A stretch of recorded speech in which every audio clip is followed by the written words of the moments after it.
I do really believe 100% from every part of me that everyone has the capacity to be able to do the things that they want and not to be held back by the mental baggage that's in our head that we want to push through. Welcome to the Do the Thing podcast. In each episode, we get down and personal with people who go after the things they want to make all their wildest dreams come true. Join us as we unveil and dissect a formula for what it takes to do the thing. Here is your host, Stacy Lauren. Hey everyone, welcome to the Do the Thing podcast. This is your host, Stacy Lauren. I have a truly inspirational guest for you today. She's an international speaker and a best-selling author. Her extensive background includes over 4 decades in human potential development and behavioral psychology. And she is incredibly passionate about helping children unlock the best version of themselves. As a certified speaking professional, this guest has shared her insight with thousands of corporations, including many Fortune 500 companies. She teaches brain-based strategies to elevate performance in business and life. Her insights benefit everyone by encouraging critical thinking and boosting innovation. It's a pleasure to welcome Edie Raether to the show. Hi, Edie. Hi, Stacy. It's so good to be here. Yeah, I'm so glad that you were able to come on today. I just am so excited with the stuff that you're doing and just the impact it can have on people by being able to hear what you have to say. I got a lot to say. As a professional speaker, we don't shut up, Stacy. Well, I'd love you to start off and just share with the listeners more about you and your story. Professionally, I started out as an occupational therapist, actually, and then went back, got my master's. So 50 years. I may not sound old. I'm going skiing in Jackson Hole, Wyoming, but I'm also starting my 80th birthday, but I'm still going 12, 14 hours a day. And so I have a long history as a psychotherapist, marriage, family counselor, and so forth, but also international keynote speaker, certified speaking professional, done programs, thousands of organizations on 5 continents, and best-selling authors, 7 books, including everything from Sex for the Soul to Bullying, and Why Cats Don't Bark is bestseller in China. So lots of that. And then, and I've done a TED Talk on brain fitness for kids, cloning the DNA of Einstein. And in a couple of months, I'm doing my second TED Talk. And that is going to be on, is the Google effect messing up your mind? It's on digital dopamine and devices, which is really a very silent addiction, but it's not so silent anymore. And it's about time that we take it out of the closet. So that's how I've kind of come to where I am today. I have a passion for children and programming and wiring their minds right the first time. So I'm not, as a therapist, undoing and redoing and reprogramming. Let's just get it right the first time. So yeah, that's it. Yeah, it's such an important topic. I mean, because it's so easy to get stuck, right, onto that device. And what you mentioned with the dopamine and how you're able to get just constant hits of it through the different ways that we're able to do it. I'd love to hear more about that. What got you, first of all, interested in doing that? And then what is that looking like for you now? I was just on a call just now with somebody, and she said, oh my God, they're doing this. And I had mentioned that she has a 12 and a 15-year-old, I think it is, but she said she did not allow them. They still don't have, I think they have some access to a cell phone or something where they could communicate, but she just really limited it. I mean, they had, other than schoolwork, and she said when they are on it, and one is ADHD or ADD, she said there's just such a dramatic difference in their behavior. And when they were younger, if they were on, she could put her hand in front of them. So we have to know that they're really mesmerized. They're hypnotized and a trance. And if they're listening to things, and Lord knows if you listen to the lyrics of some of the videos or the music lyrics that kids are listening to in that trance-like state, if it has that strong rap repetitive beat, they are hypnotized.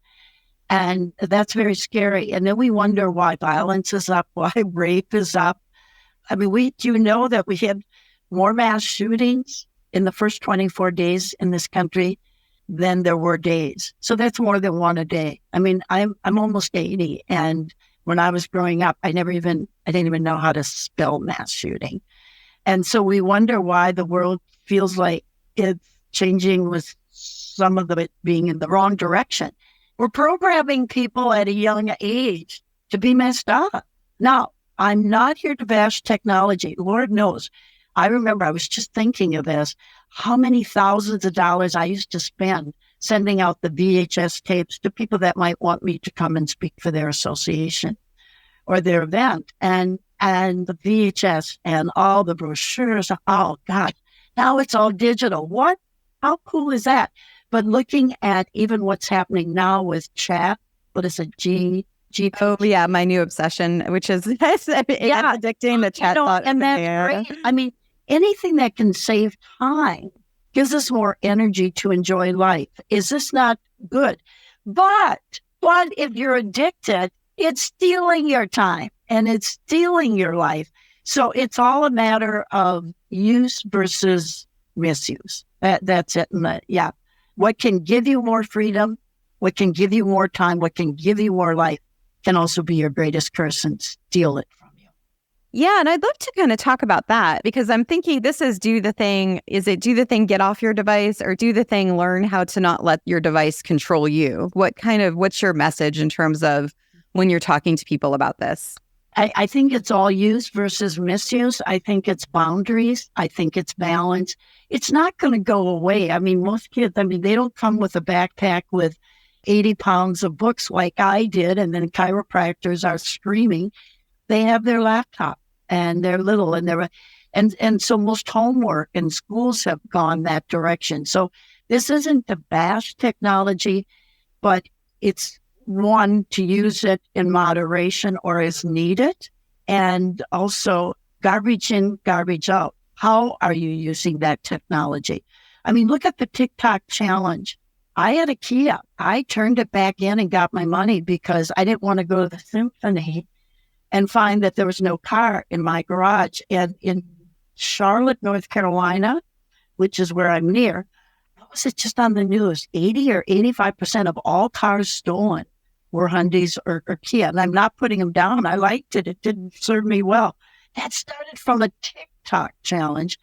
And I thought I heard that, was it in one day or was it, but over 200 were stolen in one city in North Carolina. What was that challenge? I hadn't heard about it. It was that somehow with a USB cord or something, the way that Kia and Hyundai are apparently, and they're under kind of the same roof, were constructed that with a USB cord, you can start them. And so they weren't created for a world full of thieves, and hundreds were stolen.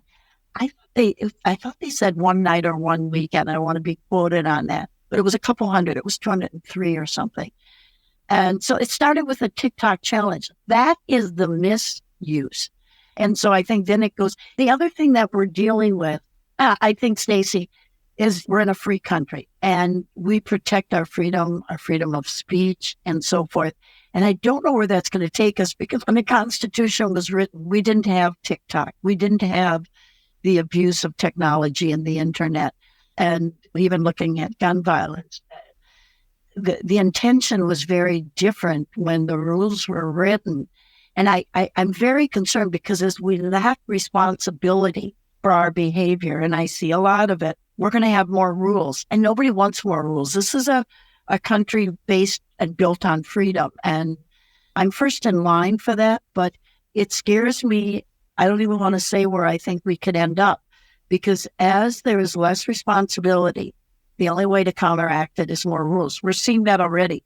When I was growing up, I think there were many more freedoms, but it was kind of innocent. I mean, we were eating goldfish or seeing how many kids we could pack in a car, or how many remember the old phone booths. Those were our challenges. How many people can we pack in a phone booth? It hurt no one. But if 200 cars are stolen in one city in a day, weekend, or whatever, that's hurting people. So then we just have to have more rules, and we can't do this and we can't do that.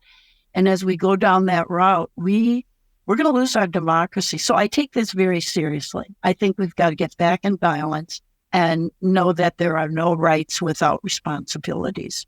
And that's why my first TED Talk on brain fitness for kids, cloning the DNA of Einstein, it's a book just for an anchor, the blanket. If you've heard of Tony Robbins or NLP, it integrates NLP. But I have audios that literally, on a deeper level of mind, program children for all of the good character traits. I looked at the social challenges that we have and developed a character in the book for each one. So, for example, Allie the owl only likes fruits and vegetables, doesn't drink soda pop, doesn't like sugar and candy. And so if we program a child from 3 to 9 or even before the age of 3, I started with mine in conception, to tell you the truth, and they've done quite well. But so Allie teaches kids on a deeper level of mind, on the superconscious level, that to eat, and that's important. I mean, look what Michelle Obama's theme was, the let's move, children, obesity. I mean, there's areas of the country that are over 50% with kids. This is crazy.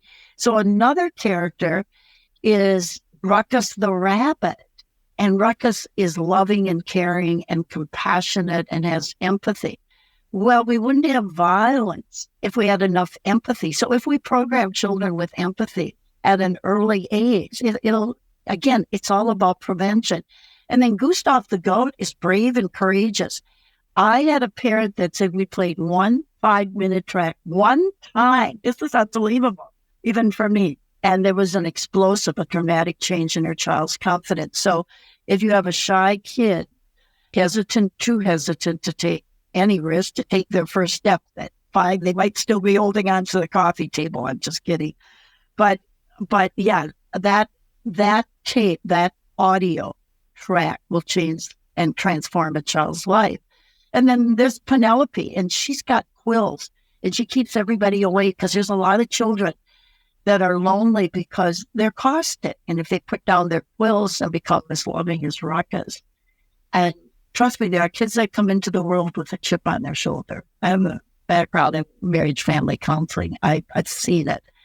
And my own granddaughter said, that's me. She's changed. And then there's Caleb the caterpillar. And it's important to be like Caleb because Caleb turns into a butterfly. So kids that are in an environment that may be very challenging, their parents may be on drugs, it gives them hope to know that they can change. And Caleb climbs Magic Mountain, and with all those 16 little eggs, and kids don't have persistence, resilience, perseverance like the greatest generation, which I'm part of. We need to teach that. You might know of the marshmallow theory. And if you don't, let me just share that with you. They put these kids, I think they were like 5 years old, in a room, and they said, here's a marshmallow. But if you don't eat it today, you get 2 tomorrow. And so they were trying to teach delayed gratification. And in this world of instant love and push-button success and dial a dream, where kids are just expecting everything yesterday, and then they get mad and impatient and they act out. And if there's guns available, a 6-year-old was just killed in Charlotte this last week. They were playing with guns at age 6. I was playing with dolls. And so we have this acting out in our culture because we have so much coming in with the internet and technology. So much is coming in and it's stirring up emotions, but we're not acting it out appropriately. I mean, I was outside. My parents had a hard time bringing me in for dinner or lunch, whether it was playing croquet or kick the can baseball. You didn't even have to own a bat. You just had to let an old bean can or soup can, and you could play. And we were running and getting all of that energy out. But when you just sit in front of a screen and take it in, it's like a tea kettle. You're boiling the water. It's going to explode and pop. And if guns are available like it was for these 2 6-year-olds and one's dead, this is what we're dealing with. So it's important to me. So to answer your question, I have a long-winded answer, but I do feel it's an important one. Yeah, and I'm wondering, so with the brain, because I want to talk to you about the work you're doing now too, but the brain fitness for kids, what's the age range for that if someone listening is interested in checking that out as well? Yeah, and the website for that, Stacy, is wingsforwishes.com. The age, I'll be honest, is 3 to 9. But if you listen to my TED Talk, which is at that website, Wings for Wishes, and it did get a standing ovation, so I would say it's good. The age range I put is 3 to 9, but I do mention in my TED Talk that I cheated with my own kids. And when I was pregnant, I put a high value on music. And I mean music, not some of the stuff we're hearing today, music. And so I actually, when I was pregnant, I would tap on my belly as I was listening to Beethoven or Mozart. And, one of my sons, it's interesting. It actually gets passed down. Genes are interesting, and we now can change and transform our genes. I think the biology of belief with Bruce Lipton is, there's so much out there now. We thought, oh, I'm a victim of my genes. Well, that's not true anymore. We've learned with neuroscience that we can alter them with the energy of changing our mindset. But I would tap my belly to music. And by 5 years old, I know he was playing My Sweet Lord. And my granddaughter, his daughter, at age 13, got $100,000 scholarship in music to go to this private school. So I start at conception. The reason I say 3 to 9 is because I don't think most people will believe it if I put, 6 months. You can never, ever start too early. Never.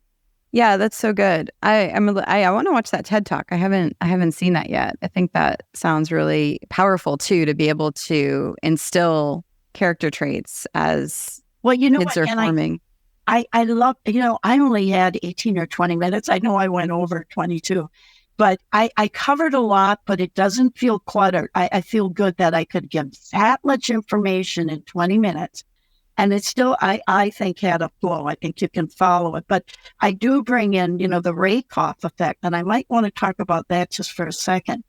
And so the Rakoff effect is basically where they would take children and have them pretend they were Mozart or playing the piano like Beethoven or whatever. And it could be athletics. It could be anything. It's basically mental rehearsal. It's role playing. And so that's why I do believe in puppetry. And I want to still do puppets with my character ballooning program, but we're thinking of putting it into an app or a virtual reality. So a lot going on. But the bottom line is, if you pretend and act as if, it's like fake it till you make it. And that's not to be deceitful, but it's to do mental rehearsal that they could turn kids into geniuses. I mean, if you think you're going to be Picasso and you act like Picasso, their artwork and painting changed dramatically. And if it was music, it was dramatic changes in accelerating their success and their performance. So I talk about the Rakoff effect. And then, of course, Pavlov, can't forget Pavlov. Everything is basically association. So when I'm doing hypnosis with people in a counseling or coaching capacity, what I will do is put in a lot of triggers so that they can remember one of the best times in their life. Maybe it was graduating. Maybe it was getting married. Maybe it was getting a divorce. That high that they felt, where there was a natural high of dopamine or serotonin or oxytocin, whatever, that to squeeze your hand and then release it. I'll sometimes say you're getting rid of all the negativity or anxiety, or with every breath in, you're taking in courage, confidence, whatever you desire, whatever emotional state will make you the best version of you. And then with every breath out, you exhale all of the negative thoughts and feelings that keep you from knowing your real self. Or, we're all sipping. I've got tea here. I'm sipping it.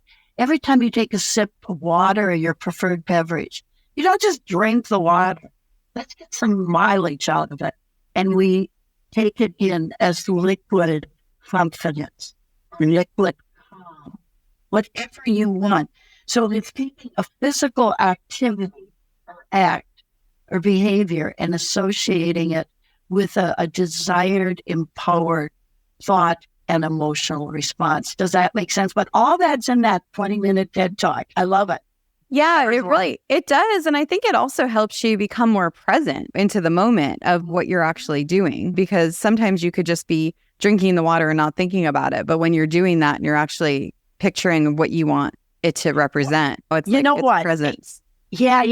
You know what, Stacey, that's a great point, because when I'm doing the hypnosis for weight, which I was the biggest binger in college, I remember eating and that's when a half a gallon of ice cream was much bigger than it is today.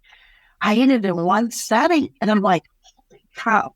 And if I was happy, I would celebrate. I was so active, though. I never got really, it was crazy. But it was being out of control. And we're out of control in one aspect of our life. Like eating, we're out of control in all aspects. We really are. And that's why, like, if I do hypnosis to help people with weight control, when they get control of their weight and their eating, they start controlling other aspects. They're more assertive. They don't just fall over and play dead. They take charge. They take back their power in all aspects. They own it in all aspects of their life. So it isn't a matter of just losing 10, 20, 30 pounds.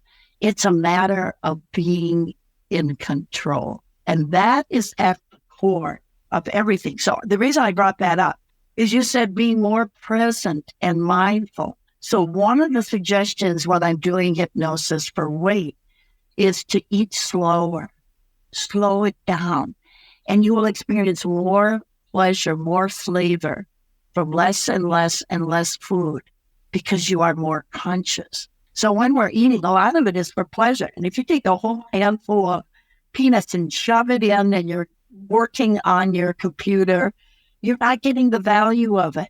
That is one thing. I work 12, 14 hours a day, but when I eat, I don't do anything else. I happen to have a very beautiful view of the lake here. And it's a ritual. I don't care what I'm eating. And if I have a peanut, I don't have a handful. I take one at a time and I savor it. And I'm drinking very little wine because, boy, more and more is coming out on alcohol and killing your brain cells. I can't afford to lose any. But I'll have just a couple of ounces, I'll mix it with ginger ale, and I sip it slowly. I savor it. And yeah, I'm not overweight. I'm not binging anymore. If I have ice cream, you never want to deprive yourself. But I love ice cream, but I have just a tablespoon. Sometimes it's a big tablespoon. I cheat a little, but I never have a scoop. I never have a bowl. You never want to deprive yourself, but you have just a taste, just a bit, just a piece to satisfy your curiosity. And it's not just the food we eat. That's how we should live our entire life. Savor the moment. Does that make sense? Oh my gosh, it makes sense. And it gets me like really excited now to kind of go on to what you're working on now, because it's creating that ritual in your life, right? To be more present and to not be mindless, which leads into the Google conversation and what's that's doing. It's I think it becomes addictive, right? Where you're not even thinking, oh, I just picked up my phone and got a notification, and there's no ritual around that, right? And so you're a robot. You are not a human being anymore. That's robotic behavior. And you know what? Keith Napier, I don't think he'd mind me telling his name, but I'm certified in his model of it's good for coaches, leaders, and it just change management. And it has to do with raising and lowering tension. And I think he's brilliant. It's right on. And I remember him saying years ago when I first met him that people are going to become more like robots and robots are going to become more like people. And 20 years later, think of that every day.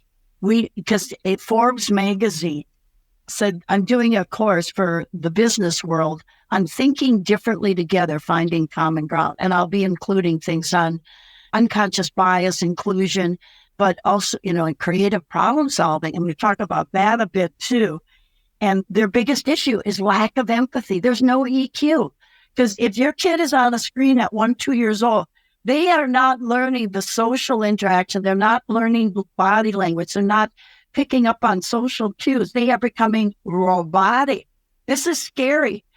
And robots, just look at, the chat GPT. They are doing more what humans can do. And he's absolutely right. But the one thing the robot can't do is compassion and empathy.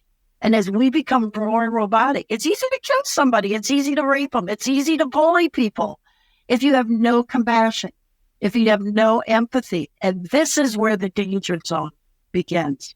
And I got to tell you, I was just in a conversation, Stacey, with someone else who's excited about my topic and wants to, take a few bucks to market it. And she was saying, I did not know this. Apparently, I haven't watched The Social Dilemma, but apparently everybody in the world has or should. And the people that worked at TikTok and some of these media companies have left. It was like the guy that blew the whistle at RJ Reynolds and just couldn't do it anymore, or Quaker. They're putting food in, they're putting appetizers, stimulants in our food, in our cereals, in our cookies. That's why you're the phrase, you can't eat just one. Yeah, that's because they're putting crap in it. So you can't. That's why we have to go back to fruits, vegetables that are natural and real. And so, we're just getting our minds are getting poisoned so that the obesity grossly, we're over 50% with either obesity or definitely overweight. This is crazy. And that's the number one cause of all illness and disease. It's killing us. For the first time, the longevity of human beings has gone down. Why?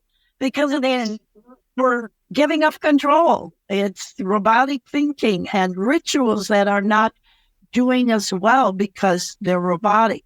Rituals are good, but they should be based on conscious choice. So what she was telling me, and apparently it's in The Social Dilemma, that people that have a moral compass are leaving TikTok and Google and some of these companies because they know what they're doing to make this addictive. They don't give a rip about your brain damage, and it is brain damage. They care about the bottom line and keeping the boardroom happy. And if they have to get you addicted so that your reward is dopamine, it's an internal drug reaction, and you can't ever get enough because, like all addictions, our body adjusts, adapts, and you got to have more. So you got to have more time. You got to check it more often. You got to check Facebook, not 3 times a day, but 21 times a day, or every time there's a ding, because there is a reward going on in your brain, and you are relinquishing your power and control and mastery in life. That concerns me. Let me tell you one more thing, because one of the seminars I do for the corporate world is innovation and creativity.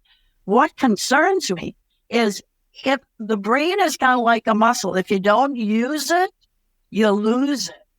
And are we ever going to have another Einstein? Are we ever going to have another Mozart or Beethoven? You know what? I could do rap music. I don't think it's pretty. Listen to Beethoven's Ninth and then listen to rap. You try to duplicate Beethoven's Ninth, but rap, da-da-da-da-da-da. Oh, I can do that beat. It's pretty simplistic. And I can just put some lyrics. I would not choose the ones that most of them have. And I'm not saying all rap is bad, but rap has a repetitive beat that is hypnotizing. And you listen to some of the lyrics. I get sick. Not all of it. That's why we have to have conscious choice. But if we don't encourage our kids to be creative or have activities or go take a walk in the woods and pay attention to nature and ask the right questions. When you ask questions, children who are asked more often, what do you want to be when you grow up, are more successful because there's something in the brain called the reticular activating system. And when you ask that question, your body, it's like putting the search on your computer. It looks for the answer. We want to keep that active because it's just like if you have a stroke. If you have a stroke or something, we want to do range of motion to keep movement, activity, or it's going to be like a phantom. It's dead. And we're going to be brain dead in certain areas that we need creativity. We need creativity to fight environmental issues. But there's very few people that are going to come through with it. Only those that have parents that keep it in check, in balance, and set boundaries. you know what? I didn't know I was that passionate about this, but I just kidding. You ask a simple question and I go on because we do have to make conscious choice. Okay.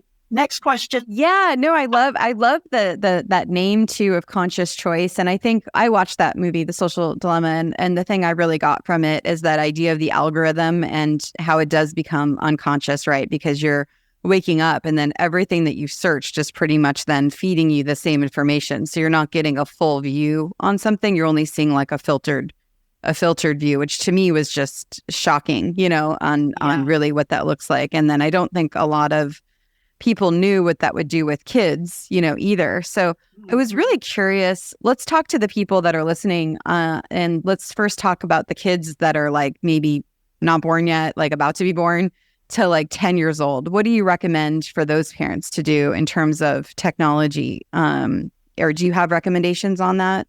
Before the age of 2, none.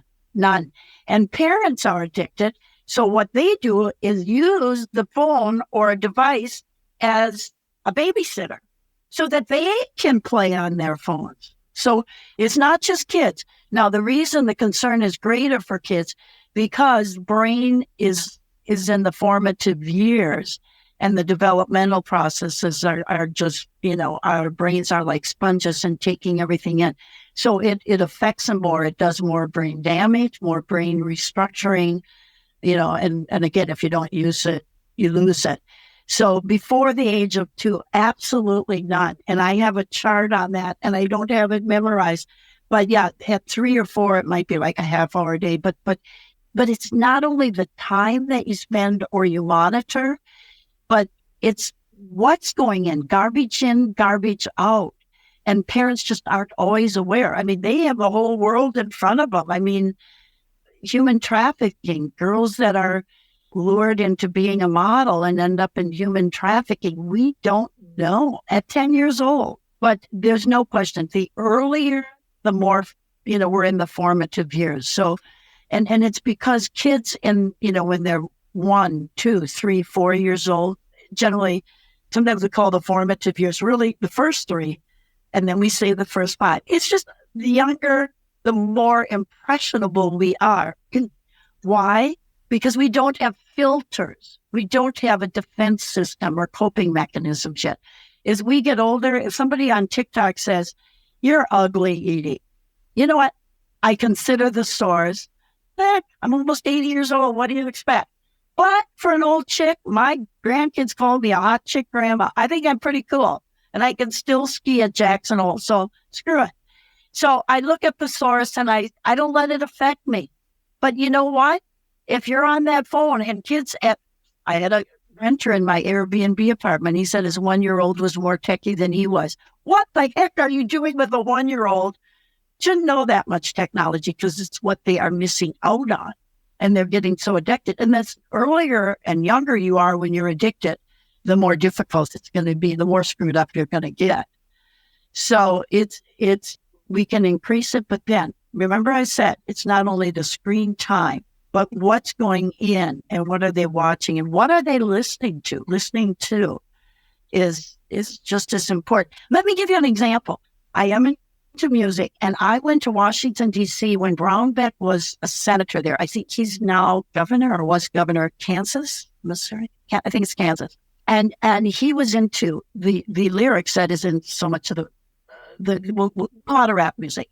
Listen to this. First of all, they did it over the new number. So half the Congress, half the senators, legislators weren't even there. Great. They didn't have any priority on it. But listen to this. They whited out like 2/3 of the lyrics that your 5-year-old, your 10-year-old is listening to. Why?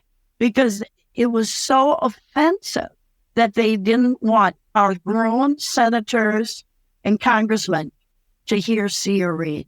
Is this crazy?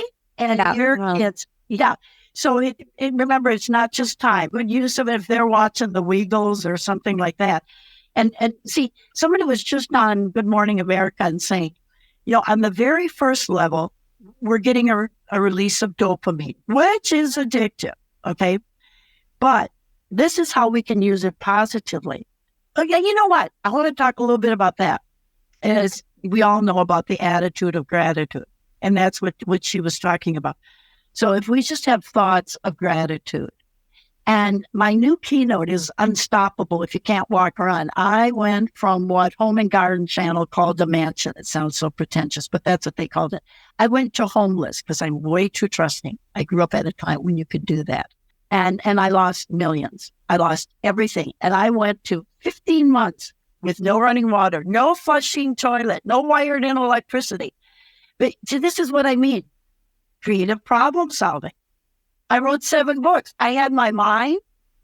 I had a refrigerator outside. There was an electrical post outside. I could plug in my computer. I wrote 7 books. I'm a bestseller. Grow where you're planted. See, but people don't have that creative problem solving ability anymore. I have Airbnbs here. I have people with bachelor, master, PhDs, and they are dumb. If something if something doesn't fit the kettle right, they can't think of an alternative.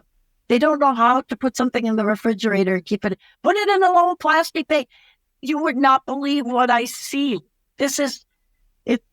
It's pretty scary. But I think I grew up I had creative problem solving. I went to the Dollar Tree. I got a pail. That was my commode. I looked where there was somebody building. What are they called? Porta potties. I would empty it there. I got through it, and living on one of the best spots on a 500-mile lake. Why? Not only resilience, but it's the way I think and how I think. So the reason I brought that up is every day I had the attitude of gratitude. I was living homeless. Now, I literally didn't have a dime. He actually was borrowing from people, lost $4 to $5 million. But you know what? People say, how did you do that? I don't remember. It was an inconvenience. It's how you look at it. It's how you perceive things. The way you perceive the world is a projection of how you perceive yourself. But I have one of the best views on this lake, and I was grateful every day. I didn't have a toilet. I didn't have lights. I didn't have anything. But I had a brain and I had my computer. But I had an attitude of gratitude. And, a few years later, I'm doing a TEDx talk. I'm back on. It's all I can say. But that releases dopamine. Now, if you take that gratitude and you write it down, it lasts longer. The positive effect that it's going to have on your brain lasts longer, and you start releasing another chemical called serotonin, which is, it's serenity, it's peace, it's centeredness. And that's where we can be more creative. And then if it's giving back, I don't just keep all this to myself. I'm talking to you. I'm trying to change the world, one mind at a time. If you give back, or like a mother giving to a child, then you start releasing oxytocin. And that is a high. And so it's hard for me when I hear like a mother killing her child because, but if there's not that bonding, then there's no relationship and there's no respect and we're robots. Yeah, I was going to ask you also what, so we talked about like the 0 to 10 kids, but like, what do you suggest so here's what I'm trying to get at. There's a lot of people that have kids that are like, they see their friends on technology. And then that's where I think it's rare, the one you were talking about before, where she hasn't had her kids on technology. So she was able to see that stark contrast of when they're on it and when they're not on it. You know what I mean? Yes. And so, whereas most people don't get to see it because they're always on it. And so I'm just kind of wondering, for someone that's already habitually been on it, what would be a way that they could help kind of monitor it more? Because the other thing I've seen and heard a lot of is how people are thinking connection, is online now. So it doesn't force you to get off. An example I was mentioning briefly before, I've been running a singles group not a singles group, but like I'm doing the thing singles, trying to get people off of dating apps because those are addictive for similar things. And so when in one of my challenges, they still were on the dating app. And I noticed that they were still burning energy on the app. So it was hard for them to get off to do these new things. And then the second challenge, I decided, no, there's no dating app, because if you're not burning energy, then like on the app, then that's going to give you more creative freedom to be able to get off of it. And so I'm kind of looking for that same thing is people don't even realize what's happening. And we're back to kids now because they've been on it, they're living on it. They think they're getting connection because they're talking to people online, but it's different than when you're in person. So I was just curious on what your thoughts were on that too. I think people are looking for the right answer, but in the wrong place. We are so disconnected. There's a book out, Alone Together, Together Alone, and Turkoff or whatever, but she wrote it years ago. And it's, you see kids, they're all in the same room. There's somebody sitting right next to them, teenagers, and they're texting them instead of the interaction. With my Airbnb, somebody will say, oh my God, I love your property, I want it. And I'll say, I always have to have a conversation because the human voice gives us away. We get so much energy and emotion. I can read people and I'll never hear from them. People aren't communicating. You're either text or this is crazy.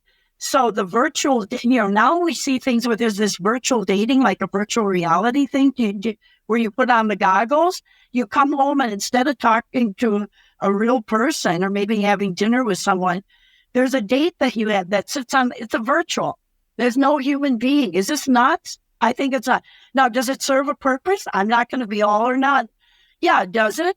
So they have have a dinner conversation with somebody on this virtual app. That's kind of like I gave it to my grandson, where you put the goggles on. It's so virtual reality, whatever you call it. So that's the new dating thing.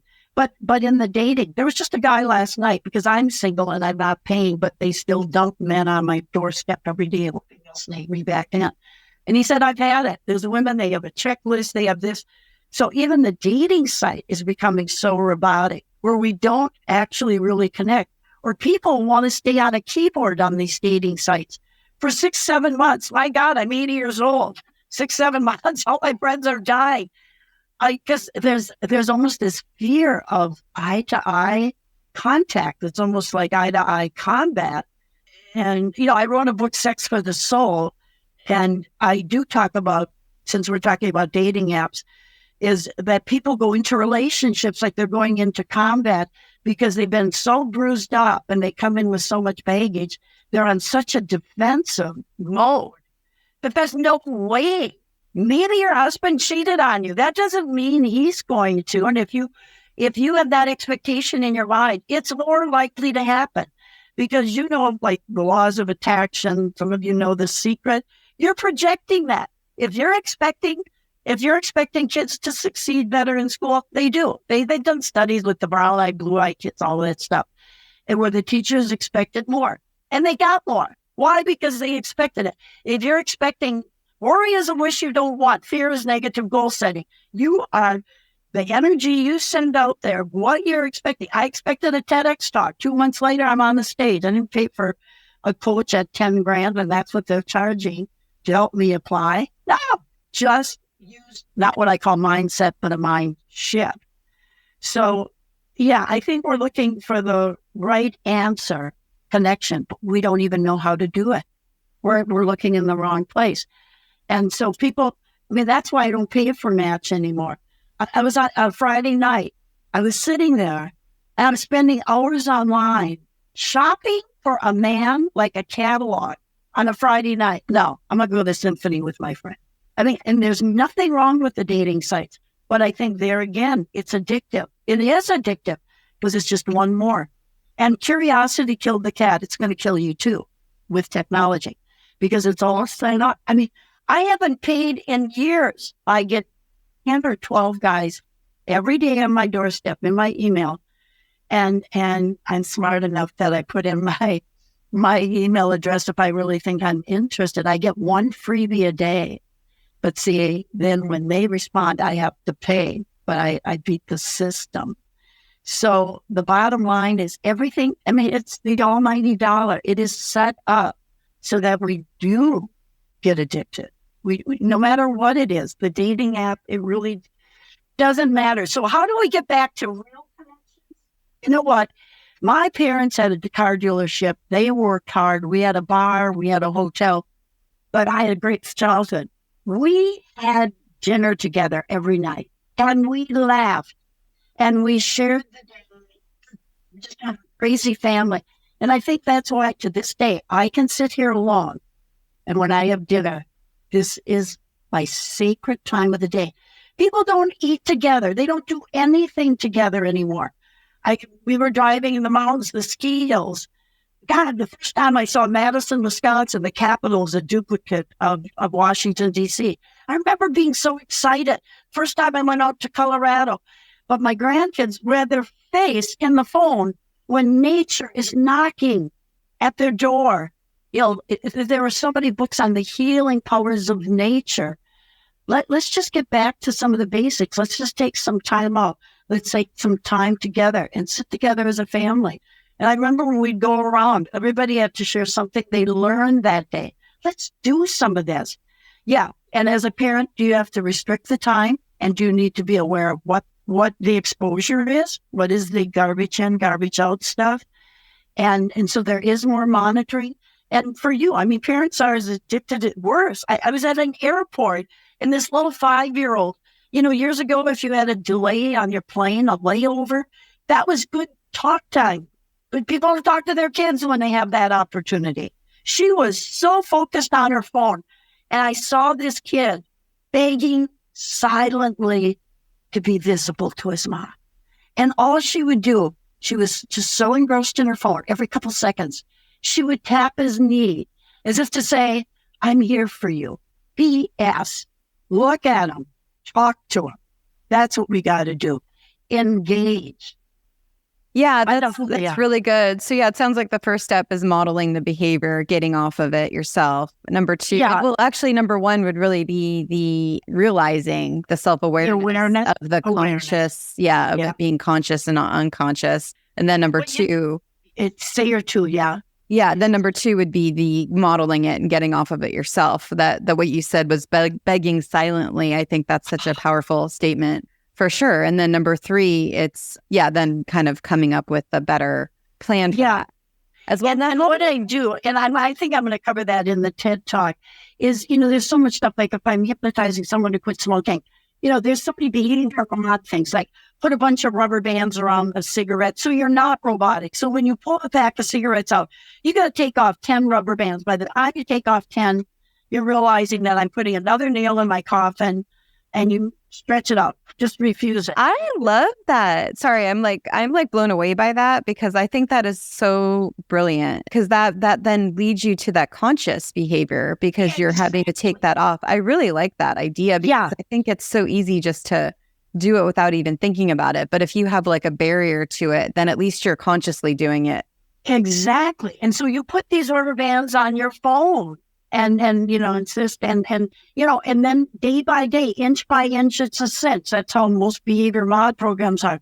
So we just start reducing it. And so how many rubber bands did you have to take off today? So every day it may be one less, because you're getting better at it. So that makes it measurable. It's kind of like we do in the workplace, and we want accomplishments to be measurable so they can be managed. So everything really comes down to taking things out of the closet, out of the dark, and putting them into light, where we become aware, and then we do regain conscious control. So I love that. And then my question too is for parents that are like, oh my God, I need to wake up and help my kid get off this device now, or at least have the conscious awareness, so that when they are on there, they're realizing like what's happening. What would you suggest for the parent to say? What does that conversation look like? Do you get in on that level too? Well, you know what? The way I parented, I wasn't a very controlling parent. I would be more today, because it's a different world. My kids are 50. But I just had conversations. I am so about, because when they go to college, you see these kids dying in hazing parties and drinking too much, and they're dead. It's about teaching your child so that you're going to be gone someday. Somebody else is going to take your place on this earth. And so it's educating them. It's not punishing them as much as it is educating them, making them aware. And the way we make people aware is ask questions. Don't dictate, don't lecture. That's a turnoff. They tune you out. But ask questions, because that engages them. I mean, do you want to do better in school so you have a better job, so you may have more money to have more freedom? So it's, I get my message in there, but I put it in a question form and I have a conversation. I have interaction, engagement, and a conversation, but I don't preach to them. I invite them in and get their perspective, because you can't change the way they look at the world until you know what their perspective of the world is and themselves. Yeah, that's so good. Okay, what would be your number one piece of advice for the listeners on doing the thing? And the thing is anything. It's either getting off their device, managing it better, going into their true light, being the fullest expression of themselves, whatever it means to you. I would love to hear what your biggest piece of advice would be. As you were asking that, I had about 50 million pops in my head, and Lao Tzu came to mind at the end. Lao Tzu said, to know and not to do is not to know. You can listen to this program and a million more podcasts. You can read every self-improvement book, but you got to take action and you got to do it now. That's it. Love it. And for anyone that wants to learn more about you, where would be the best place for them to check out your books and different programs that you're offering? I appreciate that. And, if they want to email me, it's just my name, Edie Raether. Edie at Raether.com. That's simple. EDIE at RAETHER.com. And that website, EdieRaether.com, it'll have an online store that will take you there. And that is my speaking site. So if you have an organization that, part of an association that has a meeting, love doing those keynotes. I'm doing them virtually as well as live. And then the King's program is at wingsforwishes.com. I also have a bullying site. We've been having problems, but it's Stop Bullying with Edie. And then the coaching site is, the short name is braintrainer.expert. And there have been some techie issues, but you can always get the information at edierather.com or Wings for Wishes, which has a TED Talk. My next TED Talk is April 22nd. So we'll be posting that shortly after as well. And I do personal one-on-one coaching and hypnosis, whatever is needed. But we're going to be forming groups, and I'm going to have a 12-week program, kind of an online course where you also get group support and one-on-one with me. And we're just starting to formulate that now. And if you're at a business place, my new online course, which I can do in person, I love it. It's thinking differently together, finding common ground. And it includes the EQ and the unconscious biases and inclusion and creative conflict resolution and problem solving. It's taking a toxic culture and turning it into a very productive place of work. And that's exciting to me too. So would love to connect with any of you. I'm just an email away or a phone call, 704-658-8997. I am here to help you. Take care. And thank you, Stacy. I just loved this. This was fun. We covered a lot. Oh, good. Yeah, I know. We went from dating to business to kids to the whole thing. I love it. Getting it all together. But you know what? None of it does any good unless the action. And that's up to you. That's up to you. But I can hypnotize you to take that action. So yeah, I'm so excited, this rubber band thing, because I've done that before for other habits, but I never thought about it for like having it on my phone. I'm like so excited just to. You are too funny. Well, you know what? It's all increasing awareness. See, if you're in sales, I mentioned T. Falcon Napier, if you're in sales, if you ask people the right question, it makes them more aware and you're not stuffing it down their throat. They don't like that. Be a master at asking questions of your kids, of somebody that you might be in a sales or leadership position with. And what that does, it increases their awareness. And by the way you ask the questions, it can be leading where they become more aware that they need you, that they need your services, and they sell themselves. So there's no objections. And let's face it, with our kids, we're salespeople. If you're a good parent, you got to know sales and influence techniques. It's the same thing to make them aware where they don't resist you. you step back, but they become so aware of what they need to do and what actions they need to take. And that's when we get into synergy and synchronicity and we make good things happen. Does that make sense? Oh, yeah. Amazing. And, since you're into the rubber bands, I got to tell you, people get stressed out. I have them wear a rubber band around their wrist. And then if they get into negative thoughts, they have to snap it. Not where they hurt themselves, but they snap it. What are they doing again? They're making them aware so that it brings them back to, hey, what do I really want to do? And that's conscious choice. So good. Well, I cannot wait to see this TED Talk. I hope you'll share it when it goes live. I'm super excited. I will share it, and hopefully we can do this again. It's been a delight, and I can't wait to get the replay. I'm going to share it with LinkedIn and everybody I know. Wonderful. Thanks so much, Edie. I appreciate you being on here and your time.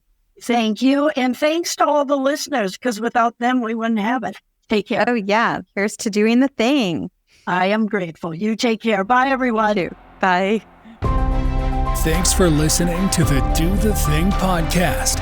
We hope you enjoyed the show, but even more, we hope you'll be inspired to do the thing.